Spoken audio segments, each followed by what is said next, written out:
것은 우리의 모든 죄를 반주에 맞추어서 침묵으로 고백하는 고백의 기도를 드리시겠습니다. 기도하시겠습니다.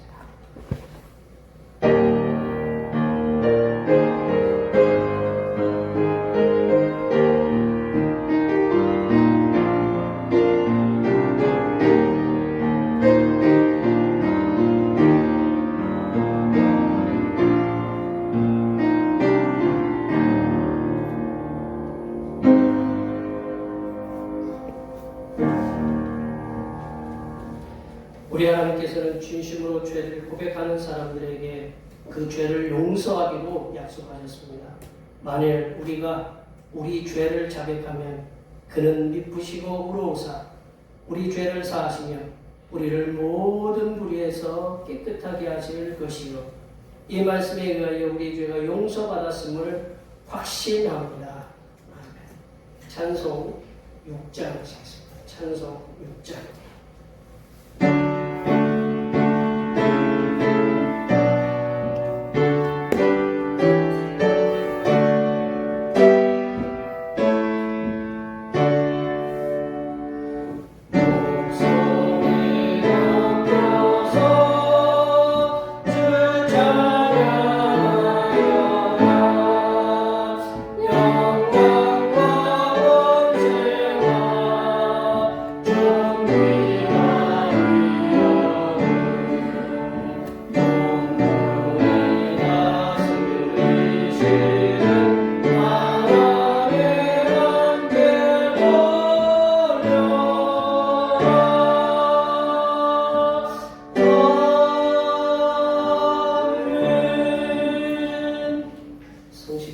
교동문 115번 구주강림 첫 번째입니다. 성시교동은 교동문 115번 구주강림 첫 번째입니다. 성문으로 나아가라 백성이 올 길을 닦으라. 큰 길을 수축하고 수축하라. 돌을 지어라. 만민을 위하여 길을 들라. 여호와께서 땅끝까지 선포하시되 너희는 딸 시온에게 이르라. 보라 내 구원이 이르렀느니라. 보라 산들이 그에게 있고 고문이 그 앞에 있느니라 하느니라. 사람들이 너를 일컬어 거룩한 백성이라 여호와께서 구속하신 자라 하겠고 또 너를 일컬어 천만의 자여 본받지 아니한 성지라 하리라. 선지자 이사야의 책에 쓴 바 광야에서 외치는 자의 소리가 있어 이르되 너희는 주의 길을 준비하라. 그의 오실 길을 곱게 하라. 모든 골짜기가 메워지고 모든 산과 작은 산이 낮아지고 굽은 것이 곱아지고 험한 길이 평탄하게 펼쳐져 모든 육체가 하나님의 구원하심을 보리라 함과 같으니라. 아멘. 사도신경의 신앙을 하나님께 고백하시겠습니다. 나는 전능하신 아버지 하나님 천재 창조주를 믿습니다. 나는 그의 유일하신 아들 우리 주 예수 그리스도를 믿습니다. 그는 성령으로 잉태되어 동정녀 마리아에게서 나시고 본디오 빌라도에게 고난을 받아 십자가에 못 박혀 죽으시고 장사된 지 사흘 만에 죽은 자 가운데서 다시 살아나셨으며 하늘에 오르시어 전능하신 아버지 하나님 우편에 앉아 계시다가 거기로부터 살아있는 자와 죽은 자를 심판하러 오십니다. 나는 성령을 믿으며 거룩한 공교회와 성도의 교제와 죄를 용서받는 것과 몸의 부활과 영생을 믿습니다. 아멘. 다 같이 앉으셔서 찬송 26장 하시겠습니다. 찬송 26장입니다.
병든 자를 고치시는 하나님 아버지, 영생의 기쁨을 소망하는 저희들에게 풍성한 하늘 은혜로 채워주시니 감사드립니다.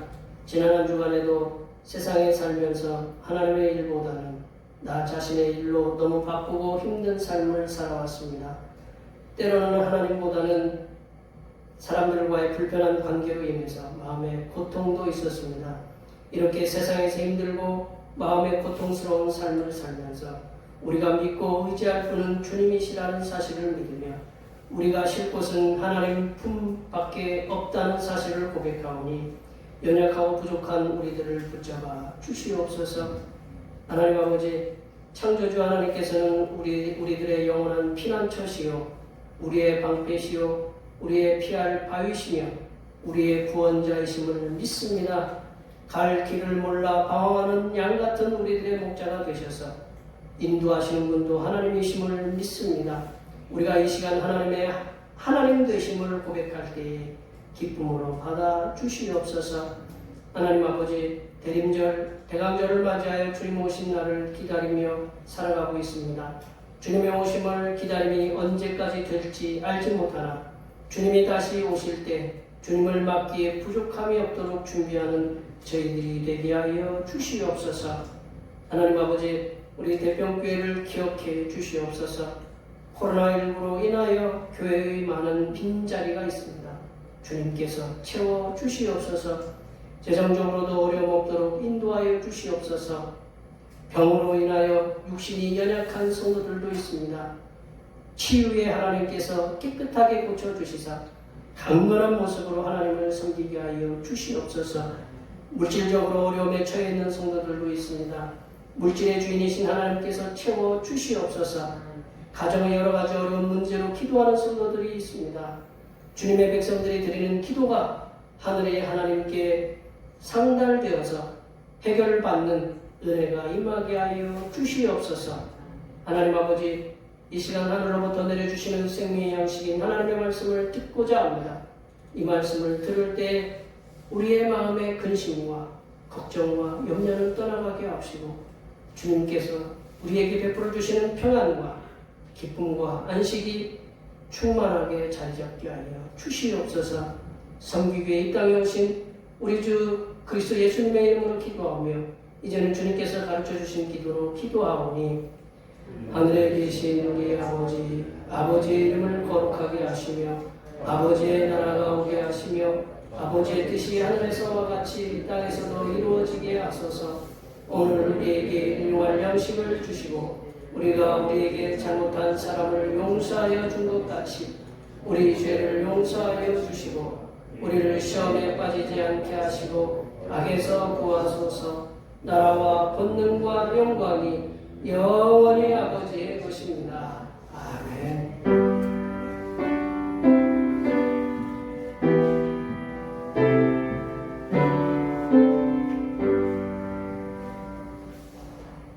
대림절, 대강절 첫 번째 주일에 우리에게 주신 하나님의 말씀은 신약성경입니다. 신약성경 누가복음 3장 1절부터 14절입니다. 신약성경 누가복음 3장 1절부터 14절입니다. 신약성경 91쪽에 있습니다.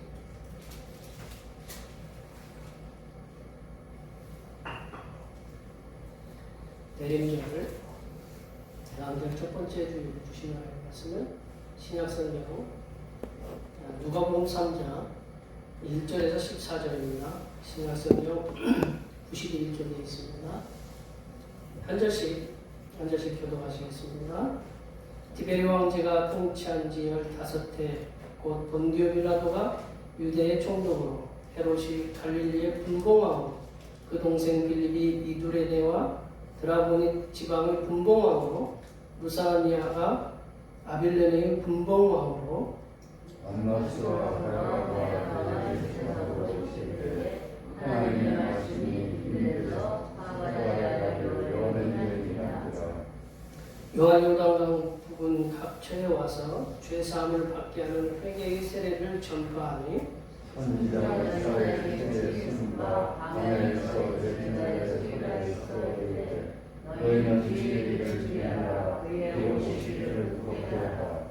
모든 골짜기가 메워지고 모든 산과 작은 산이 낮아지고 굽은 것이 곧아지고 험한 길이 평탄하여질 것이요 모든 육체가 하나님의 원하심을 보리라 응답했습니다. 요한이 세례를 받으러 나오는 무리에게 이르되 복사의 자식들아 누가 너희에게 일러 장차 올 진노를 피하라 하더냐. 그러므로 회개에 하나님을 맺고 쏘고 하나님이 말하라. 내가 너희를 이름으로 하나님이 너희를 이름으로 아브라함의 자손이 되게 하시리라. 이미 도끼가 나무 뿔에 놓였으니 좋은 열매 맺지 아니하는 나무마다 찍혀 불에 던져지리라. 우리가 물어이르되 그러면 우리가 무엇을 합니까? 대답하여 이르되 옷 두 벌 있는 자는 옷 없는 자에게 나눠줄 것이요 먹을 것이 있는 자도 그렇게 할 것이니라 하시고 세리들도 세례를 받고자 하여 와서 이르되 선지여 우리는 무엇을 합니까 하매 이르되 부각된 것 외에는 거두지 말라 하고 군인들도 물어이르되 우리는 무엇을 합니까 하매 이르되 사람에게서 강탈하지 말며 거짓으로 포괄하지 말고 받는 금전을 족한 줄로 알라 한다. 아멘. 네, 오늘은 대림절 대관절 첫 번째 주일입니다. 성탄절 전 네 번째 주일이 네 번째 주일부터가 대림절 대관절입니다. 주님의 오심을 기다리면서 우리가 경건한 마음으로 이렇게 지내는 기간인데 어두운 죄악에 빠져있는 인생들에게 구원의 빛으로 이 땅에 오시는 예수님께 감사하시기 바랍니다. 매주일 찬양 예배는 오후 1시에 드리는데요. 오늘 오전 오시기 전까지도 확진자 명단도 받으셨죠? 30번 환자 받으셨죠? 계속 확진자가 이렇게 충주에서 나오지 않으면 저희들이 찬양 예배를 드리려고 했는데 계속 나와서 오후 예배는 드리지 못하고 또한 점심 공동 식사도 식사하지 못합니다. 기억해 주시면 감사하겠습니다. 12월 목회교회에 참고해 주시면 감사하겠고 수요기도회 시간에 시가서 말씀을 함께 나누고 있습니다. 코로나19 바이러스 확산 방지를 위해서 이렇게 불편함을 참 오랫동안 감수하는데 제2차 대유행이 지금 이렇게 시작됐습니다. 저희들도 힘껏 협조를 해서 서로가 이게 빨리 백신도 빨리 나오고 새로운 치료 방법도 나와서 어려움을 당하는 우리 성도들이나 백성들이 없도록 위해서 서로 협력해 주시면 감사하겠습니다. 중보기도 죄인들의 구원을 위해서 오신 예수님을 겸손하게 기다리시는 이번 한 날이 되게 도와주시옵소서. 위해 기도해 주시고 찬양 예배 시간에는 출애굽기를 함께 말씀을 배우고 있습니다. 우리 성도들 가정마다 여러 가지 제가 기도를 드렸지만 어려움들이 있는데 특별히 육신의 질병 때문에 어려움을 당하는 가정들을 위해서 많이 기도해 주시고 경제적으로 힘들어하는 성도들을 위해서도 함께 기도해 주시면 고맙겠습니다. 이 코로나 시대에 육신도 치료를 받고 경제적인 어려움도 해결함을 받을 수 있도록 옆에 뒤에 앞에 계신 분들한테 많이 축복해 주시기 바랍니다. 축복합니다.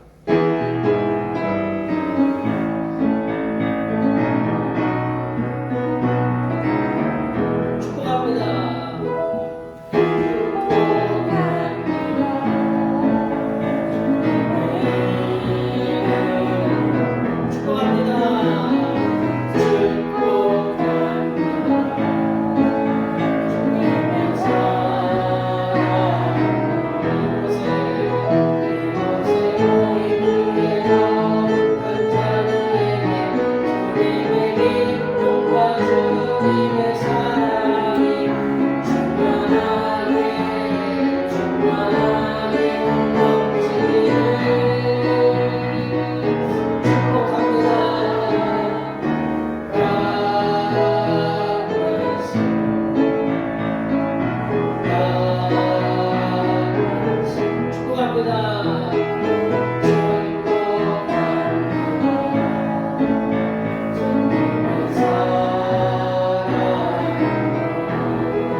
어려운 것 같아요.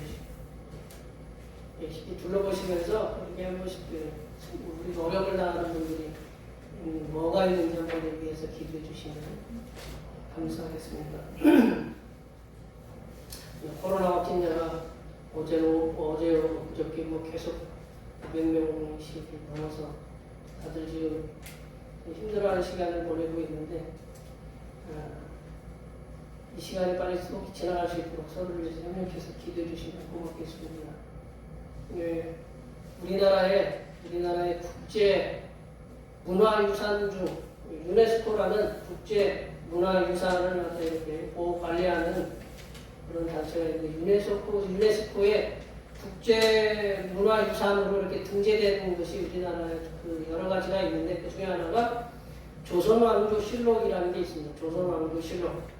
우리나라 태조 이성계로부터 시작해서 순종에 이르기까지 26대 그 왕들의 그 행적 말과 행적들을 기록해 놓은 것이 이제 조선 왕조실록인데요.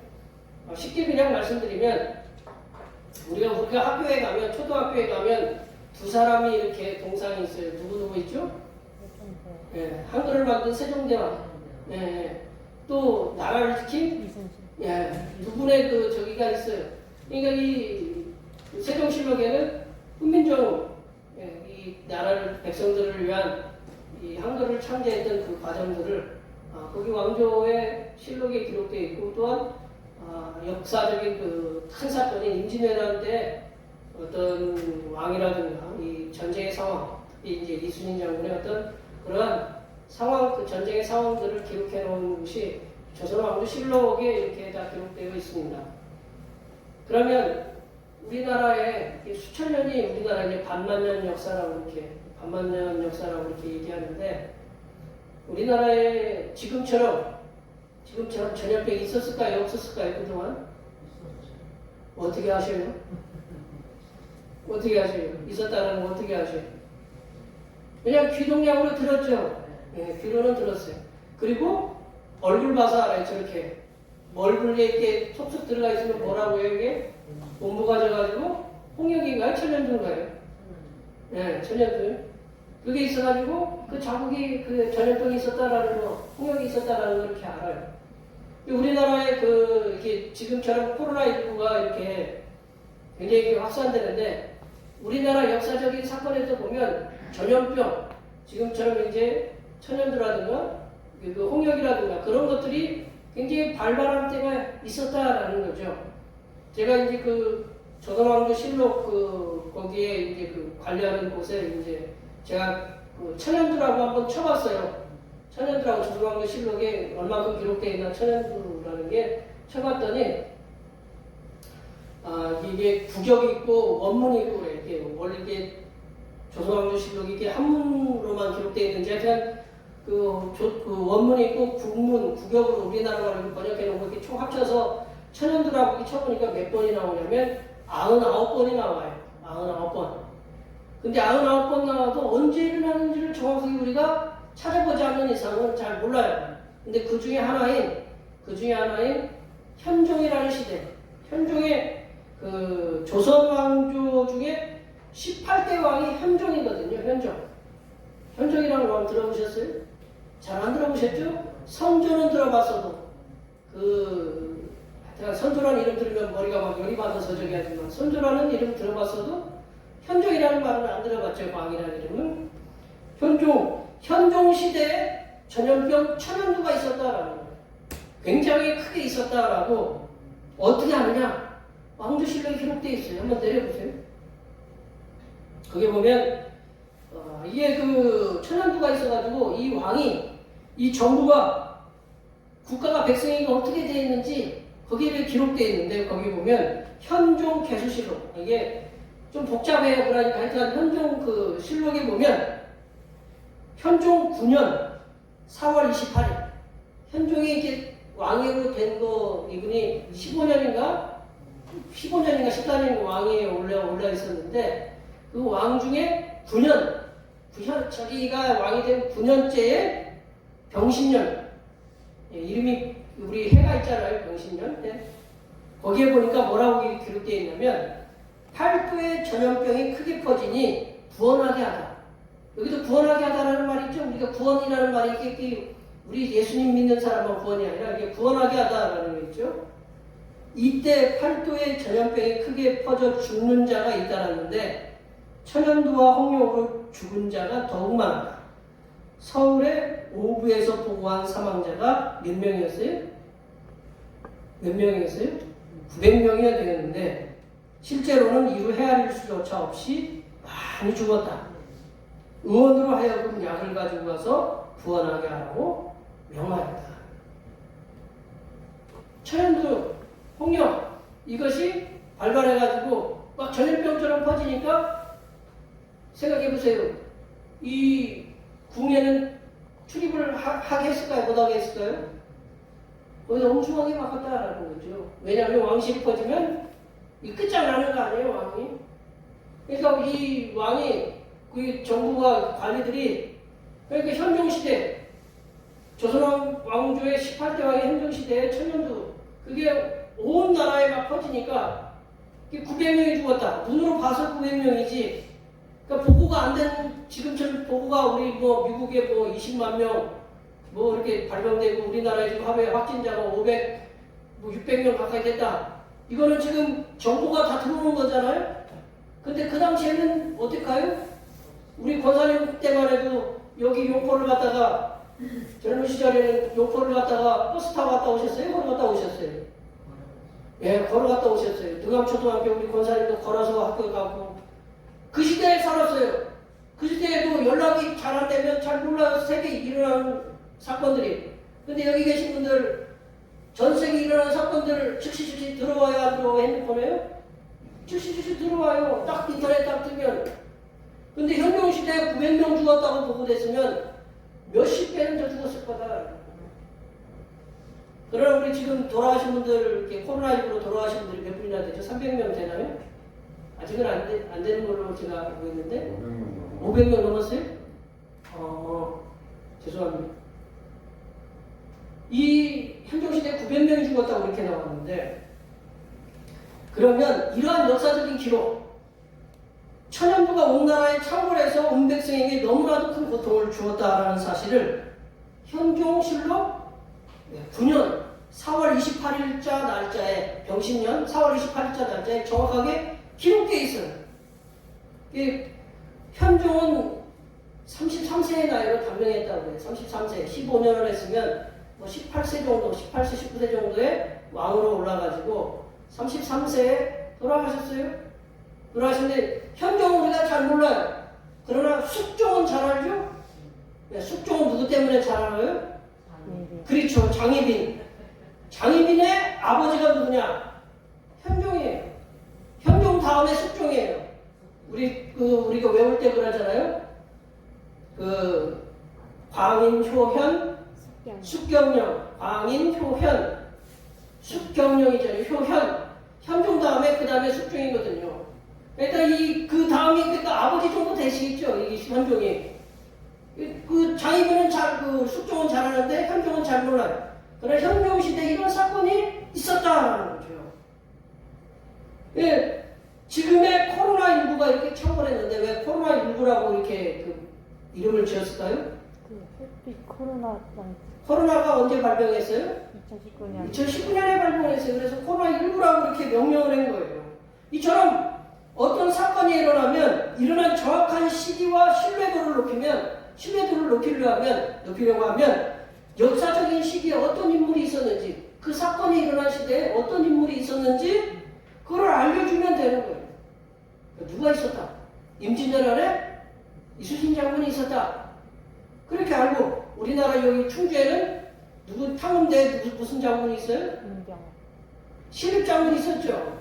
예, 뭐 민경 묘소도 있지만 그거를 우리가 역사적인 사건으로 어떤 인물이 있었는지 그 시기와 인물을 보면 확실히 사건이 우리에게 머릿속에 들어와요. 오늘 본문도 보면 우리가 3장 1절과 2절을 보면 의사 누가가 세례자 요한과 예수님께서 행하셨던 활동에 대해서 신뢰도를 높이기 위해서 정확도를 높이기 위해서 그 당시에 누구를 언급했냐면 황제를 언급을 했어요. 우리 1절에 보시면 언급하고 그리고 총독 빌라도를 언급했어요. 그리고 유대 왕들을 언급하고 그의 대제사장들과 같은 유명한 인물들을 언급했다라는 거죠. 이게 그 동시대에 누가 활동을 했느냐? 예수님과 누가 활동했다는 거예요? 세례자 요한이 활동했다, 침례자 요한이 활동했다라는 것을 보여주고 있습니다. 본문 1절과 2절에서 등장하는 인물들의 출현 시기로 볼 때 세례자 요한, 침례자 요한의 등장, 그리고 예수님이 등장하는 그 시기가 그 서기, 예수님 온 이후를 서기라고 하는데 서기 25년경에서 26년경 정도로 이렇게 학자들은 짐작하고 있다라는 거죠. 그러니까 예수님이 서기 25년, 26년경에 예수님이 그 공생의 기간을 시작하고 또한 세례자 요한의 그 사역을 시작했던 시간이 바로 이 서기 25년에서 26년, 지금부터 2000년경, 거의 2000년경 전쯤에 시작했다라고 볼 수 있습니다.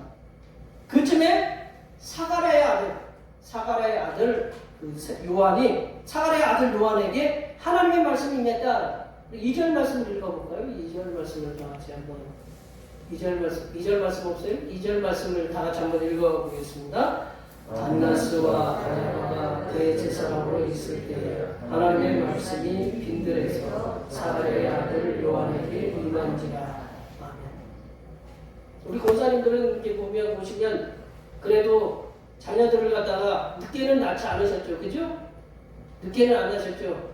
일찍 낳았어요. 저희들은 40에 넘어서 막내 아들을 이렇게 낳았는데 그래서 늦둥이라고 이렇게 늦게 낳아서 이제 그러지만 이 요한이라는 사람은 그 사가랴와 엘리사벳의 그 아들인데요. 하나님의 은혜로 늦은 나이에, 늦은 나이가 아니고 늙은 나이, 그 당시에 늙은 나이가 정확하게 몇 살인지 모르겠어요. 50인지 그 당시에 그 생명 수명으로 보면 정확하게 몇 살인지 모르겠지만 늙은 나이에 하나님의 은혜로 낳았다라는 거죠. 그 첫 아들을 낳았어요. 그 이름이 요한이에요. 요한인데 이 요한을 세례자 요한, 침례자 요한이라고 이렇게 얘기한다는 거예요. 근데 예수님과의 이 세례자 요한, 침례자 요한은 친척간이다라고 할 수 있어요.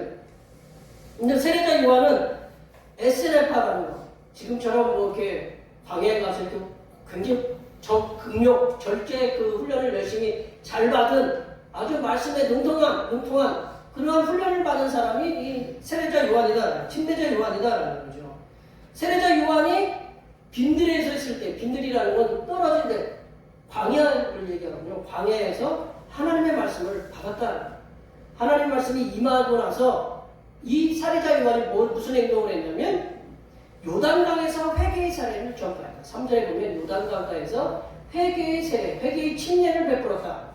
그 당시 회개의 침례, 회개의 세례를 베풀었다라는 건 뭐냐면 그 침례를 베푼다, 이렇게 물을 잠기는 거죠. 이건 뭐냐면 이방인에서 유대인으로 개종하는 걸, 종교 개종하는 걸 갖다가 할 때 이 물을 갖다가 잠기게끔 세례를 주거든요. 침례를 주거든요. 그러니까 지금 세례자 요한이 침례를 주는 것은 완전히 개종하라고 지금 주는 거예요. 침례를 받고 세례를 받는 것은. 지금처럼 저희들이 그냥 재밌는 얘기 하나 해줄게요. 유아 세례를 어떻게 줘야 될까요? 요즘 유아 세례? 코로나 시대 유아 세례. 이렇게 손 담아서 이렇게 줄까요? 어느 그림을 보니까, 목사님이 올려놓은 그림을 보니까 애는 우리 예빈만큼 있고 목사님이 물총으로 이렇게 해가지고 애를 딱 이렇게 들고 있으면 물총으로 딱 주는 그런 그림이 있었어요. 그것도 맞을까요? 안 맞을까요? 코로나 시대에? 예? 세례주도 그것도 뭐, 이게 그 당시 침례를 받으려면 완전히 이렇게 잠기는데, 그 침례 이유가 뭐냐면 나는 이방인인데, 하나님을 보는 이방인인데, 나는 이제 하나님을 믿겠습니다. 이방인에서 나는 유대인으로 개종하겠습니다. 그 뜻이 이게 침례 세례를 받는 거거든요. 근데 세례자 요한이 요단강에서 회개의 세례를 전파하면서 백성에게 전한 말씀이 있습니다. 이 회개의 세례를 개종하는 인생들에게 전하는 그 침례를 베풀면서 세례를 베풀면서 전하는 말씀이 있는데, 그게 무슨 말씀이냐면 주님께서 오실 길을 준비하라. 주님께서 오실 길을 곧게 하라 라고 이렇게 말씀하고 있어요. 우리 4절 말씀을 읽어볼까요? 4절 말씀을 다 같이 한번 읽어보겠습니다. 선지자 이사야의 책에 쓴 바 광야에서 외치는 자의 소리가 있어 이르되 너희는 주의 길을 준비하라 그의 오실 길을 곱게 하라. 뭐라고 써 있어요? 주의 길을 준비하라 그의 오실 길을 곱게 하라라는 거죠. 우리 권사님들 길을 갈 때 반듯한 길 좋아요? 굽을 올라갔다 내려갔다 울퉁불퉁한 길이 좋아요? 예? 반듯한 게 좋죠. 예. 바로 그거예요. 주님의 오실 길이 어떻게 돼? 지금 꾸불투불 울퉁불퉁 돼 있으니까 어떻게 하라는 거예요? 평평하고 반듯하게 만들어라. 곱게 만들어라라는 그 얘기예요. 주님의 오실 길. 5절에서 보면 그 말씀이 나와요. 5절에서. 5절 말씀 한번 다 같이 한번 또 읽어볼까요? 5절 말씀입니다. 모든 골짜기가 메어지고 모든 산과 작은 산이 낮아지고 굽은 것이 곧아지고 험한 길이 평탄하여질 것이요. 우리 권사님들 용포갈 때 꾸불퉁불퉁하고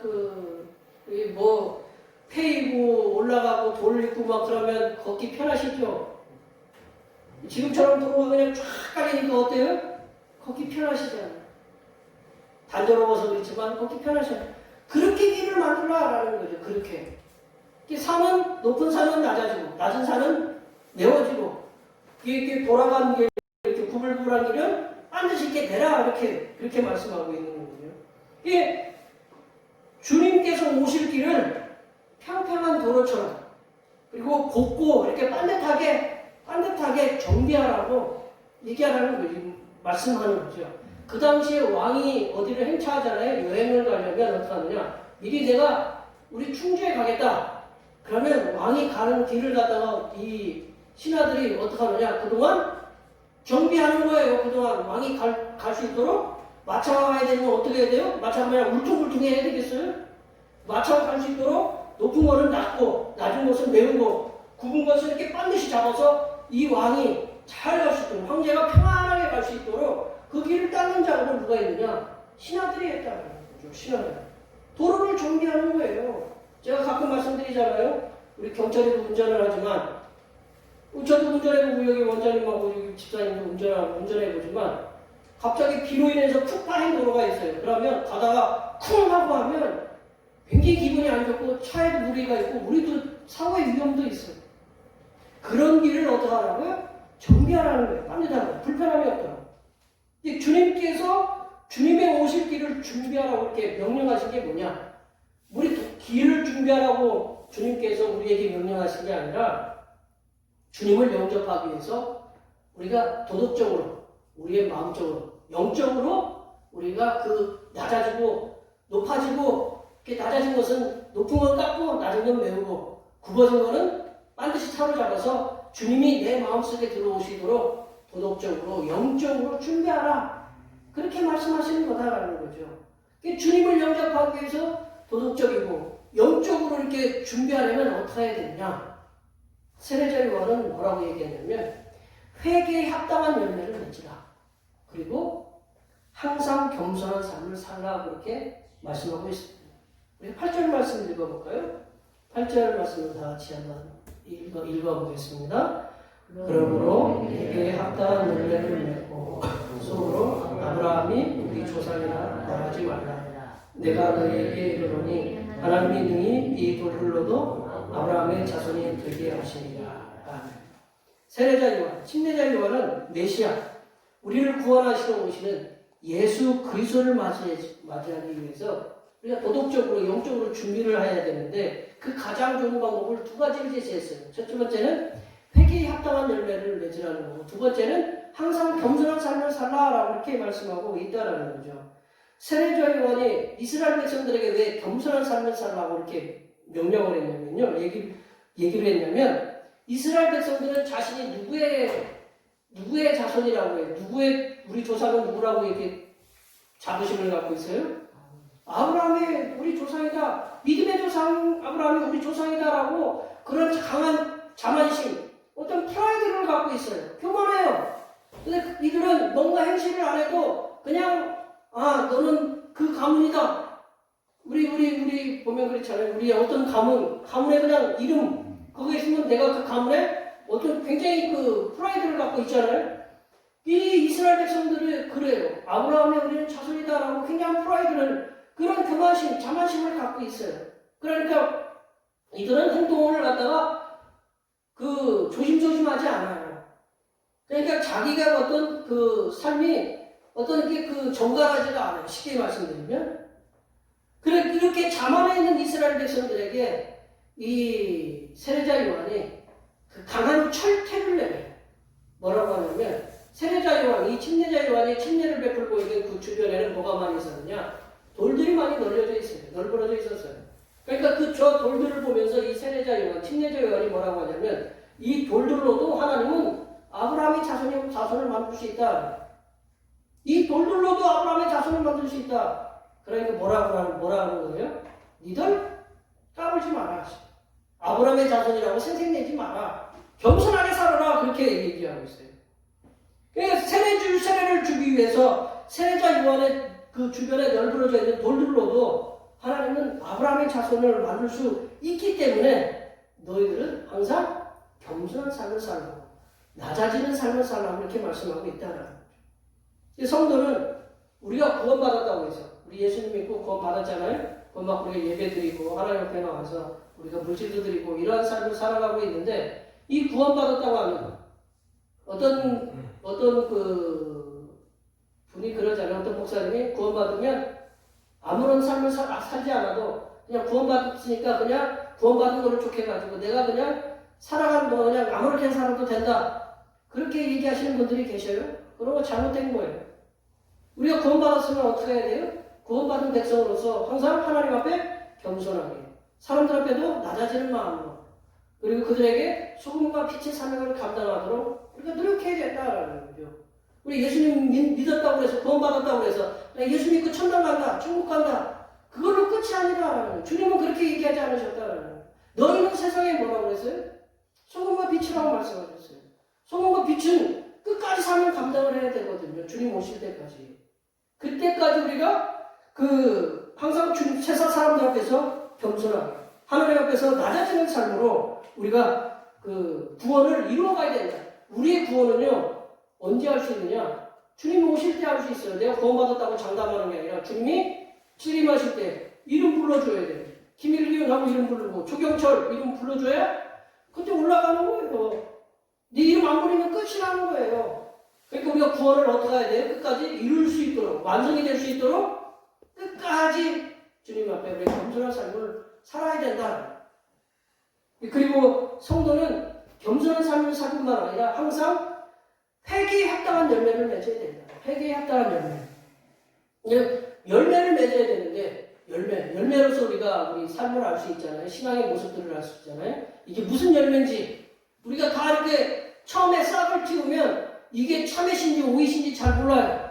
그래서 참외밭에다가 오이도 심기도 하고 오이밭에다가 참외도 심기도 하고 나중에 보면 막 밑으로 이렇게 걸어가는 거 밑으로 막히니까 이게 이 오이가 왜 이 모양으로 갔나 했더니 들춰보니까 그게 참외 심어놓고 열매로 우리가 안다라는 거죠.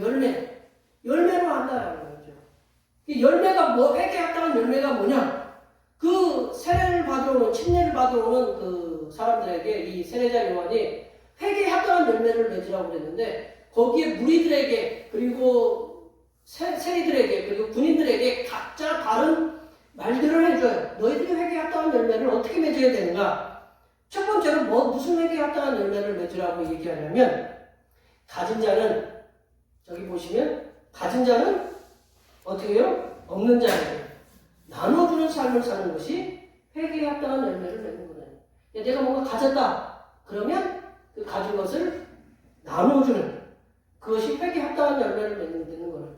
우리 어른들은 형제들에게 콩 한 쪽이라도 어떻게 하라고 그랬어요? 네. 우리는 콩 한 쪽이 있으면 내 입으로 쏙 들어가지. 그거 먹어도 부족한데. 우리 부모의 삶은 그거 나눠 먹으라는 거거든요. 있다라는 거죠. 나누는 게 무슨 뭐냐? 회개에 합당한 열매를 맺는 거거든요. 우리 11절 말씀 볼까요? 11절 말씀입니다.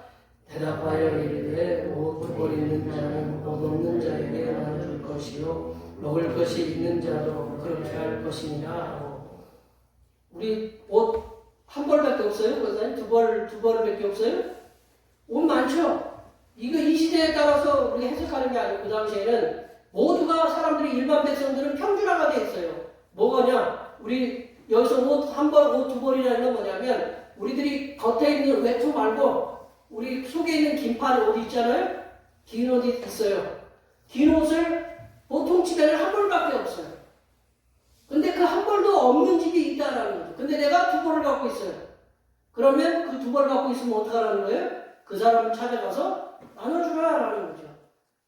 목사님, 어떤 목사님이 그래요. 내가 이 옷 빨면 뭐 입고 나가느냐? 예, 옷 빨면 안 나가면 되죠. 그죠? 옷 벗고 이렇게 나갈 일이 뭐가 있겠어요. 그죠? 이 지금 그러는 거예요. 옷 있다고 생각하고, 옷이 내가 구한 것이 아니고, 내가 두 벌 있다고 하면, 내가 여유가 있다고 하면, 옷 없는 사람을 찾아서 그 한 벌을 나눠주라는 거죠. 내가 먹을 것이 있어요. 내가 먹을 것이 한 끼고, 내가 오늘 하루 먹을 것이 있는데, 이틀 먹을 것이 있어요. 쉽게 가면. 근데 저쪽에는 굶어요.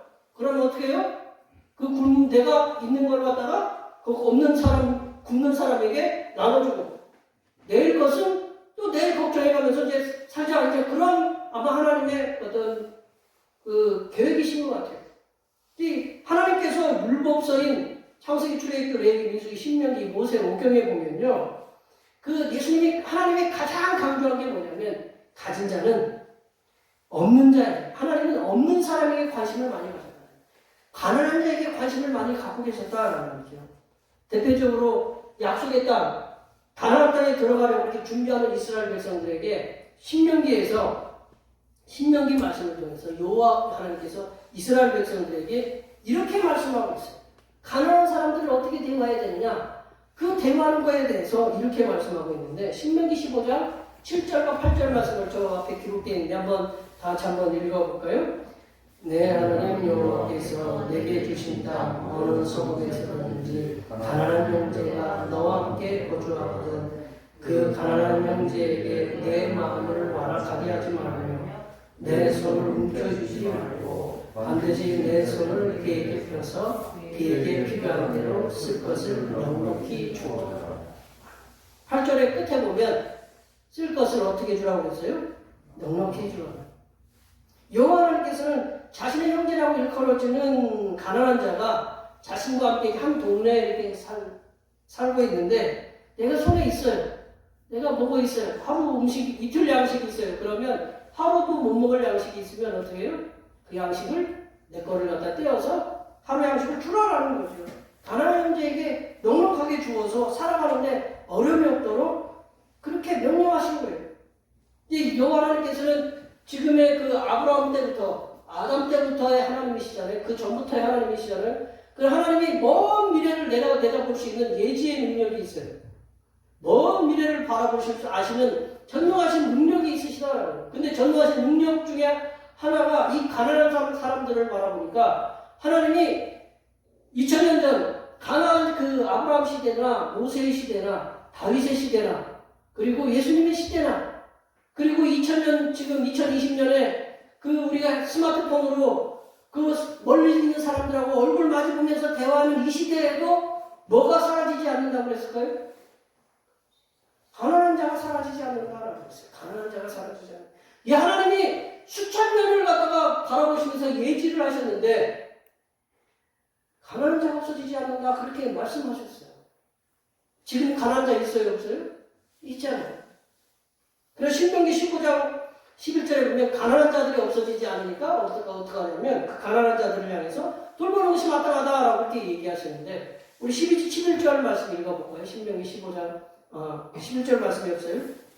제가 읽어드려 보겠습니다. 땅에는 언제든지 가난한 자가 그치지 아니하겠으므로 내가 네게 명령하노니 너는 반드시 내 땅 안에 내 형제 중 곤란한 자와 궁핍한 자에게 내 손을 펼치니라. 땅에는 언제든지 가난한 자가 어떻게 한다고요? 그치지 않겠다라는 거죠. 그런 인해서 내가 이렇게 눈이나 내가 경제력이 미치는 그 범위 내에서 그들을 도우라는 거죠. 이 말씀은 뭐냐면 우리가 경제적으로 풍요한 것을 떠나서 우리가 풍성한 경제적인 상태가 아니더라도 우리가 가진 물질 가운데 지극히 일부라도 가난한 자, 병든 자, 지금 또 세계적으로 난민이 문제잖아요.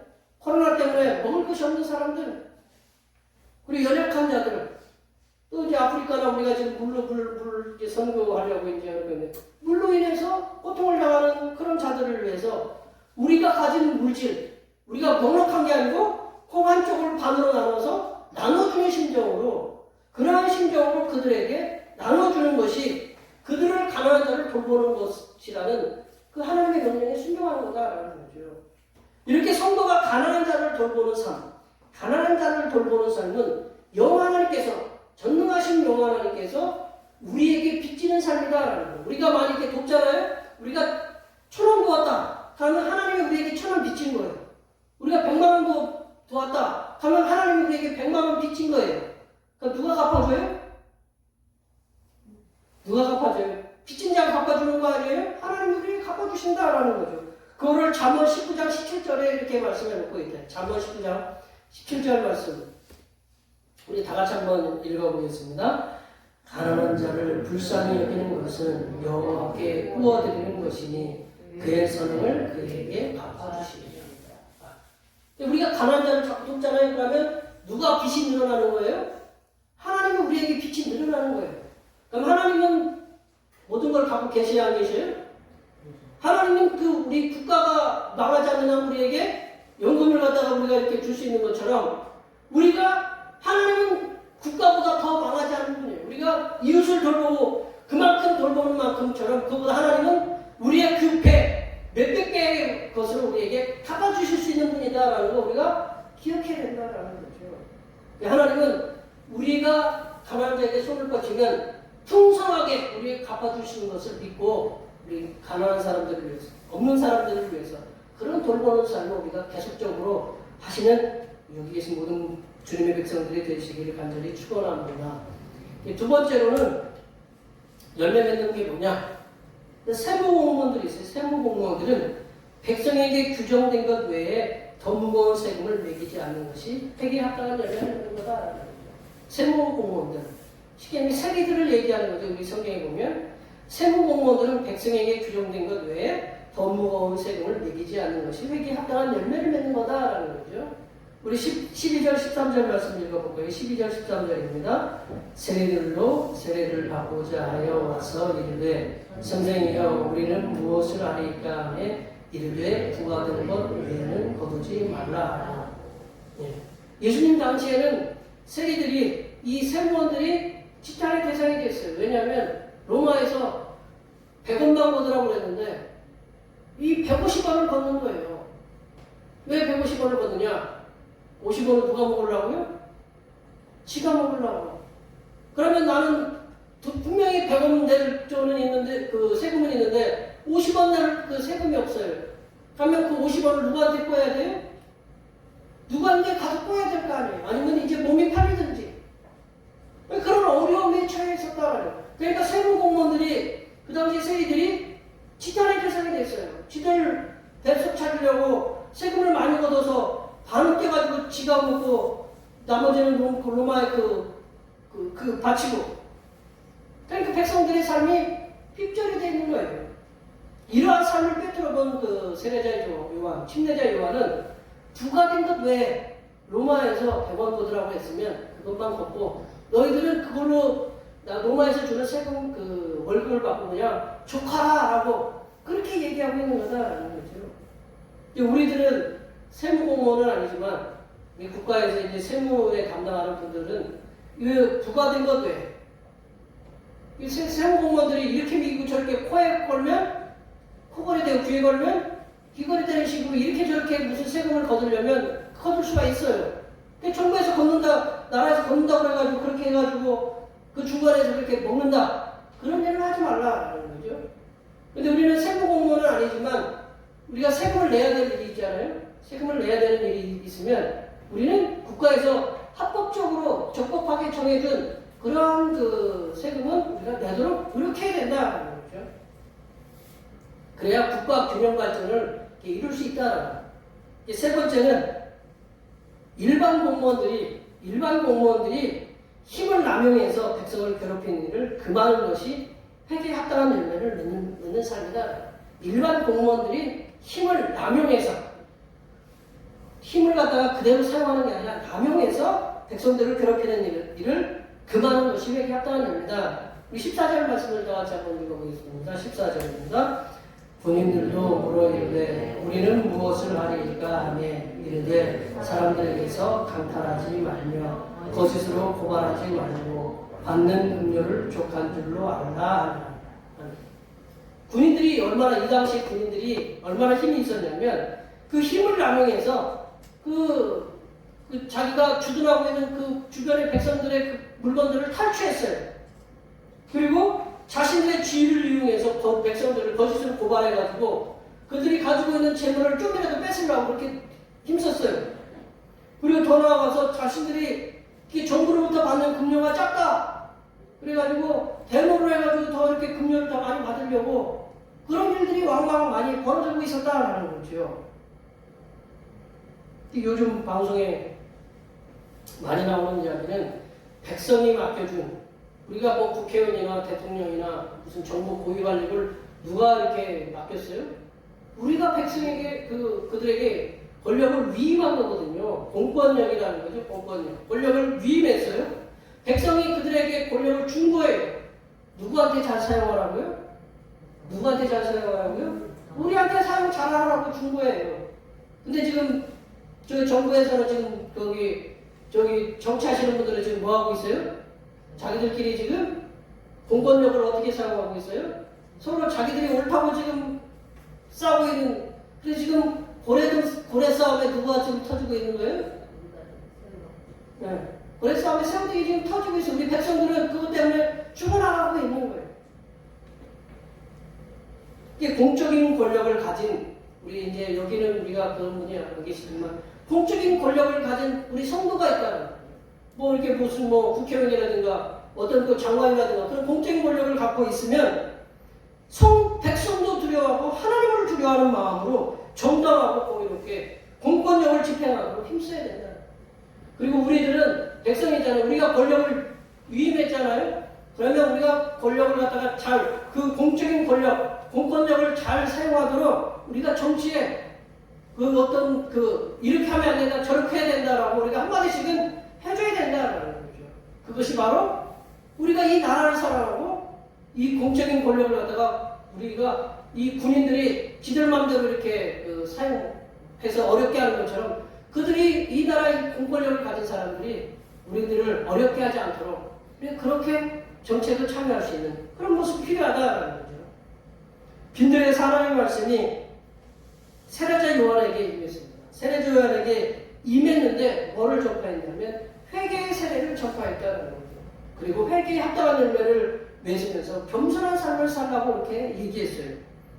그게 어떤 회개에 합당한 열매가 뭐냐?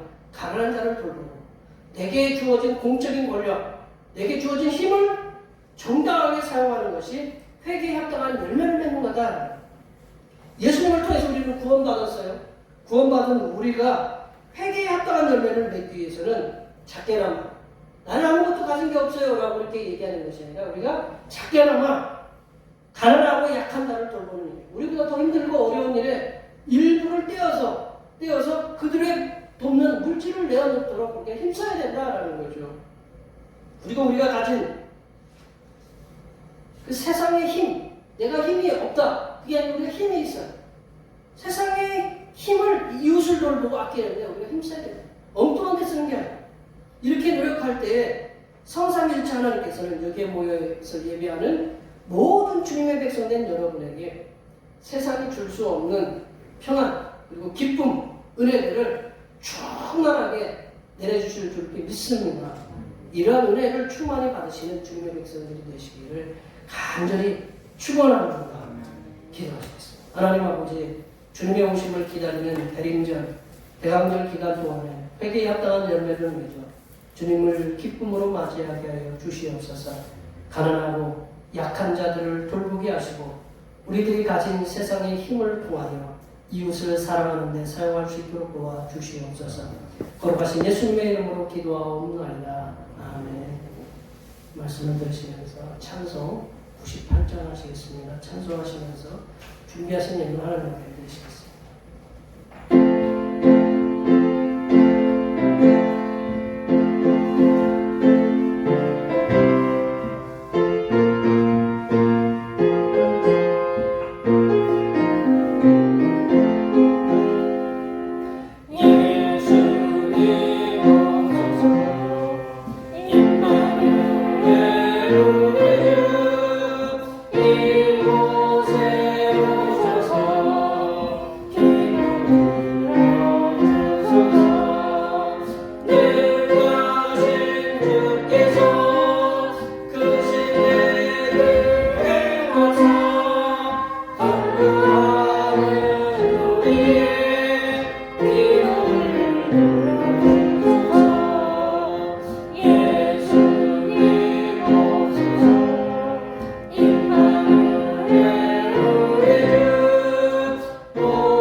생명의 근원 되신 살아계신 하나님 아버지, 오늘 거룩한 주님의 날에 저희들을 세상과 구별하여 불러내어 주시고 이 거룩한 주님의 제단에 나와서 몸과 마음과 뜻과 정성을 바치게 하심을 진심으로 감사드립니다. 거룩한 주님의 날, 비록 작은 것이오나 물질을 정성껏 준비하여 드리오니 기쁘게 합령하여 주시옵소서.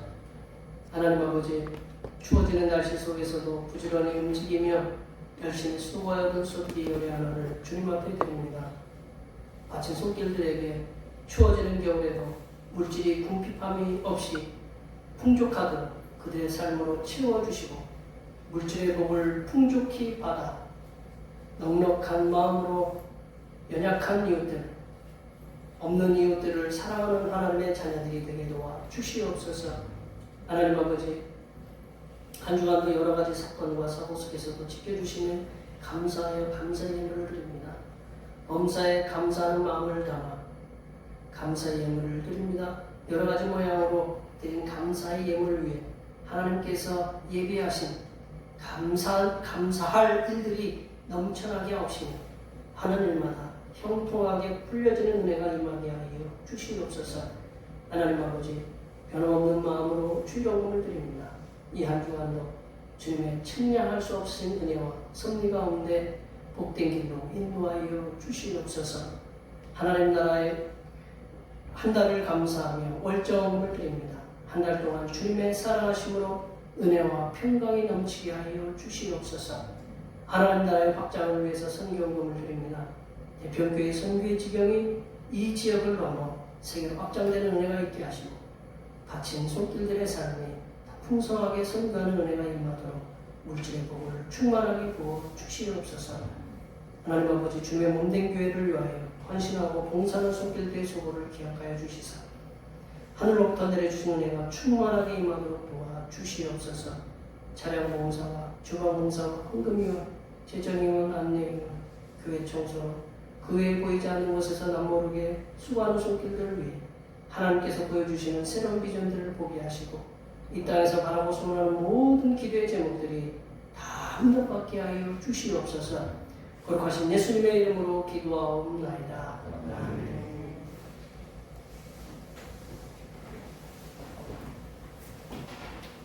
진정하셔서 사명선언을 제청하시겠습니다. 대평교회 사명선언문. 대평교회 사명은 하나님께서 우리와 함께 하시는 절대의 믿음과 우리 가족을 사랑으로 구원하여 주심으로 교회를 부흥시켜 주심을 비전 삼아 지역과 나라와 세계의 소금과 빛의 사명을 감당하는 것입니다. 믿음으로 하나님을 기쁘시게. 아멘. 말씀으로 제청하겠습니다. 말씀으로 세상을 새롭게 하소서. 결단의 찬송 나를 주신 일 한 번만 하시겠습니다.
이제는 죄인들의 구속을 위해 이 땅에 오시는 우리 주님 예수 그리스도의 은혜와 죄인들의 구원을 위해 독생 성자를 이 땅에 보내신 하나님 아버지의 무한하신 사랑하심과 죄인들의 구원을 위해 회개의 합당한 열매를 맺도록 도우시는 보혜사 성령 하나님의 교통하심과 교제하심과 위로 충만하게 하시니 예수님의 오심을 기다리며 회개의 열매를 맺으며 살아가기로 다짐하는 여기 모인 모든 주님의 백성들을 위하여 그들의 가정과 건강과 직장과 사업 위에와 우리의 모든 계획들을 위해 흩어져 있는 모든 자녀손들을 위해 이 나라의 고령에 혼자서 외롭게 살아가는 어르신들을 위해 하나님의 눈동자와 같은 돌보아주심과 전 세계 독재 정치에 맞서서 투쟁하는 태국과 벨라루스와 페루의 백성들을 위해 하나님의 돌보아주심이 이제부터 영원토록 함께하옵시기를